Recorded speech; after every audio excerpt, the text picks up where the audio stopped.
C'était il y a 3 ans et demi. Au moment de prêter serment, Kassym-Jomart Tokayev est encore l'homme de paille de son prédécesseur, Nursultan Nazarbayev, le père de l'indépendance, qui obtient alors le titre de Yelbassé, le chef de la nation kazakh.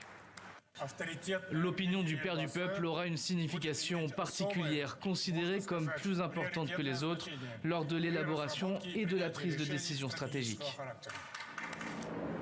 La capitale, Astana, est renommée Nur-Sultan. Le clan de Nazarbayev reste maître des rouages de l'État et de l'économie de ce pays riche en hydrocarbures et en minerais.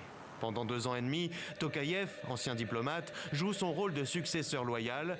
Mais en janvier 2022, tout bascule.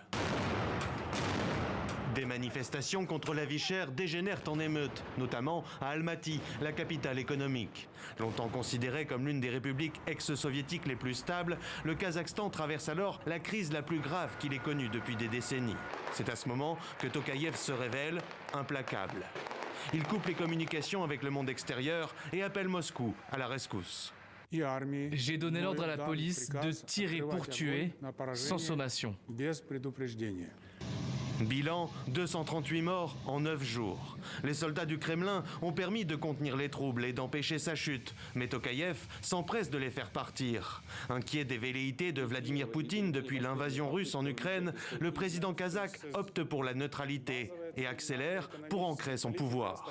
En interne, il rompt avec le clan corrompu de son encombrant prédécesseur Nazarbayev, annonce des réformes et redonne à la capitale le nom d'Astana.